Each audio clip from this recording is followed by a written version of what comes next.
Bismillahirrahmanirrahim. Assalamualaikum warahmatullahi wabarakatuh. Jumpa lagi dengan saya di Abil Maiwa Channel. Jadi teman-teman, channel ini adalah merupakan channel pendidikan tempat kita berbagi tentang aplikasi pendidikan, Microsoft Office, serta tips dan triks komputer. Jadi teman-teman, di video kali ini kembali lagi kami akan berbagi sebuah video informasi terkait kriteria guru honorer non-serdik yang sangat berpeluang lulus di tahap kedua P3K. Jadi di sini ada tagline yaitu semangat dan tentunya pantang menyerah. Ini adalah merupakan kabar gembira untuk guru non-serdik seperti itu.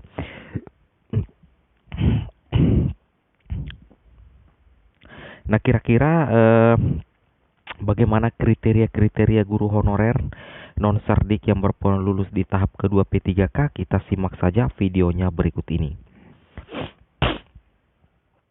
Jadi teman-teman perlu pahami bahwa di alur tahapan seleksi P3K guru, kita ini sudah mulai masuk ke tes tahap kedua. Yang mana di tahap kedua nanti itu yang ikut dalam tes P3K tahap 2 itu tentunya adalah guru honorer THK 2, guru honorer di sekolah negeri, kemudian guru di sekolah swasta, dan tentunya adalah lulusan PPG. Seperti itu teman-teman ya. Jadi inilah 4 kategori yang akan bersaing nantinya di seleksi P3K guru tahap yang kedua. Nah, di sini teman-teman harus memahami bahwa keempat kategori ini sama-sama punya peluang yang sama untuk menjadi guru ASN P3K terutama di tahap kedua teman-teman ya. Nah, sekarang kita coba lihat. Nah, di sini kita berdasarkan di Kepmenpan RB 1169 terkait nilai ambang batas teman-teman ya. Langsung saja kita lihat cek di diktum kedua ya. Di diktum kedua mengatakan bahwa nilai ambang batas sebagaimana dimaksud pada diktum ke-1 itu terdiri dari A. Nilai ambang batas seleksi kompetensi teknis, kemudian B. Nilai ambang batas kumulatif seleksi kompetensi manajerial dan sosiokultural, dan tentunya adalah C. Nilai ambang batas wawancara. Kemudian masuk ke diktum ketiga.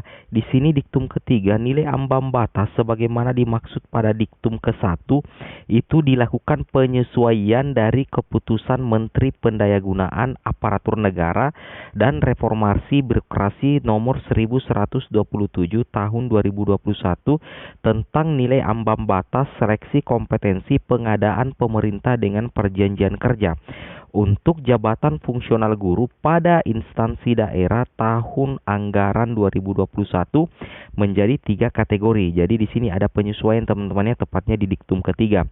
Yang pertama adalah nilai ambang batas kategori 1, kemudian nilai ambang batas kategori 2, dan tentunya adalah nilai ambang batas kategori 3 seperti itu. Jadi ini ada 3 kategori ambang batas ya.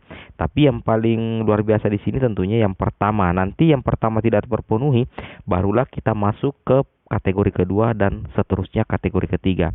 Lebih jelasnya kita cek lagi di sini teman-teman ya. Nah, di sini ini yang paling menentukan teman-teman ya. Informasi ini yang paling harus teman-teman pahami.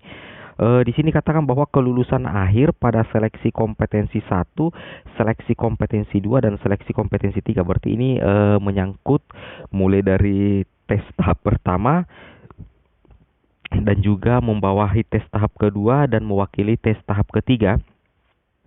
Aturannya sama teman-teman ya, diberlakukan secara berurutan ya. Jadi ada kata-kata diberlakukan secara berurutan dengan ketentuan sebagai berikut.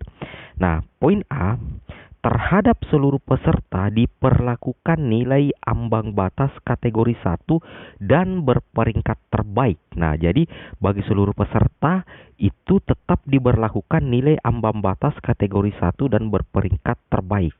Nah, misalkan jika setelah huruf A diberlakukan ternyata masih terdapat alokasi kebutuhan yang belum terpenuhi, maka terhadap peserta yang memenuhi diktum ke-6 itu diberlakukan batas kategori kedua. Nah, jadi yang menjadi prioritas terlebih dahulu adalah tentunya kategori ke-1. Nah, nanti apabila masih ada formasi atau belum ada yang bisa mencapai kategori 1 untuk nilai ambang batas, maka diberlakukan batas kategori kedua, teman-teman. Jadi kita bisa simpulkan bahwa di antara ketiga nilai ambang batas ini, nilai ambang batas yang paling aman tentunya adalah nilai ambang batas kategori 1. Seperti itu yang harus teman-teman pahami ya. Karena ini dikelola secara berurutan untuk penentuan kelulusan akhir. Seperti itu teman-teman ya. Oke, kita coba lihat lagi, cek lagi berikutnya.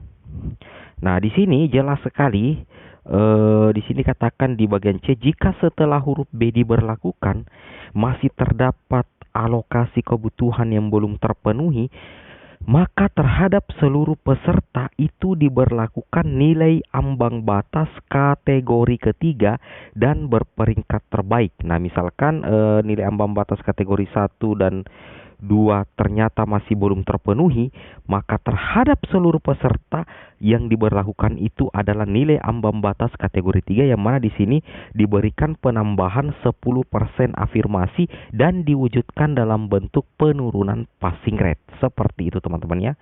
Nah, jadi nantinya kita akan bahas kira-kira apa kriterianya di sini. Nah, kita lanjut lagi teman-teman ya.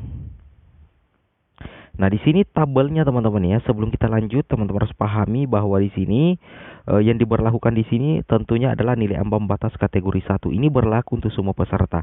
Namun apabila belum bisa terpenuhi, barulah berlaku nilai ambang batas kategori 2. Dan apabila masih ada yang belum terpenuhi, jika mengandalkan nilai ambang batas kategori 2, maka barulah diberlakukan nilai ambang batas kategori 3 dalam bentuk penyusunan passing grade. Jadi di antara ketiga nilai ambang batas ini, yang terbaik dan paling aman bagi teman-teman guru honorer adalah K1 atau kategori 1 atau nilai ambang batas kategori 1 atau nilai ambang batas passing grade yang murni teman-teman ya. Bukan penyesuaian, seperti itu teman-teman ya. Oke, kita lanjut ke skenario kelulusan atau kriteria guru honorer yang lolos. Nah, di sini kriteria yang pertama berdasarkan aturan yang kami bacakan tadi adalah guru honorer yang di tahap 1 lolos passing grade P1 atau PG murni. Ini yang admin katakan tadi. Skema kelolosannya seperti ini teman-teman ya. Skema kelolosan seperti ini.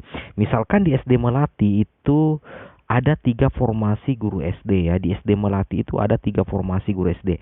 Sedangkan pelamarnya ini tidak ada yang berserdik ya. Saya ulangi, tidak ada yang berserdik atas nama Andi, kemudian Asis, Roni, dan Ani.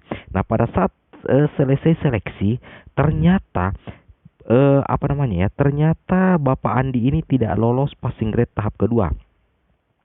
Sedangkan Asis, Roni, dan Ani itu masuk di P3 dan ada juga yang masuk di P2. Nah, namun di sini Pak Andi dia punya nilai plus ya. Nilai plusnya adalah di tahap 1 kemarin dia Pak Andi ini mencapai nilai ambang batas P1 teman-teman ya. Cuma kalah perolehan nilai dari peserta serdik kemarin ya. Ternyata Pak Andi adalah P1 di tahap pertama, sehingga ketidaklulusannya di tahap kedua ini dibatalkan dan passing grade yang diambil adalah P1, passing grade murni yang ada di tahap 1 karena kebetulan dia melamar di jenjang satuan pendidikan yang sama. Nah, siapakah yang lulus di sini? Karena keempat ini tidak ada yang berserdik, maka yang pertama lulus adalah Pak Andi karena dia adalah P1. Kenapa? Karena diprioritaskan. Nanti diambil P3, P2 apabila masih ada kebutuhan yang belum bisa dipenuhi lagi oleh P1. Kebetulan yang P1 ini cuma satu orang, yaitu Pak Andi. Maka Pak Andi inilah yang lulus terlebih dahulu menjadi ASN P3K di tahap kedua. Kemudian yang kedua adalah Ani. Ani ini juga lulus teman-teman ya, karena dia masuk P2 atau berusia 50 tahun ke atas, seperti itu ya. Anggaplah dia passing grade juga sih sebenarnya. Kemudian yang ketiga adalah karena cuma 3 formasi berarti satu orang harus jatuh. Nah, di sini P3 ini adalah penurunan passing grade. Nah, antara Asis dan Roni itu sama-sama passing grade. Nah, bagaimana untuk menentukan satu kota lagi, karena kota pertama sudah diambil oleh diambil oleh Pak Andi dengan Ibu Ani. Sisa menyisakan satu kota lagi yang diperebutkan oleh 2 orang, yaitu Asis dan Roni. Nah, di sini kita akan lihat perankingan berdasarkan peringkat terbaik antara Asis dan Roni berdasarkan perolehan nilai terakhir. Nah, setelah dilihat perolehan nilai terakhir, ternyata Roni lah yang paling tinggi ya atas Asis untuk perolehan nilai terakhir. Jadi sehingga secara otomatis Asis ini tidak lolos menjadi guru ASN P3K di tahap kedua, dan yang lolos adalah Roni P3, Ani P2, dan yang paling aman adalah Andi P1. Seperti itu teman-teman ya. Nah, jadi seperti itu skema atau kriteria guru honorer yang sangat berpeluang lolos di tahap kedua meski tidak memiliki sertifikat pendidik, seperti itu ya. Kemudian kita lanjut lagi yang terakhir di sini. Kriteria berikutnya adalah guru honorer yang di tahap 1 masuk kategori P2 dan P3 dan melamar formasi di tahap 2 dengan jenjang satuan pendidikan yang sama. Ini juga punya kans ya, punya peluang untuk lolos menjadi ASN ya, meski tidak memiliki serdik.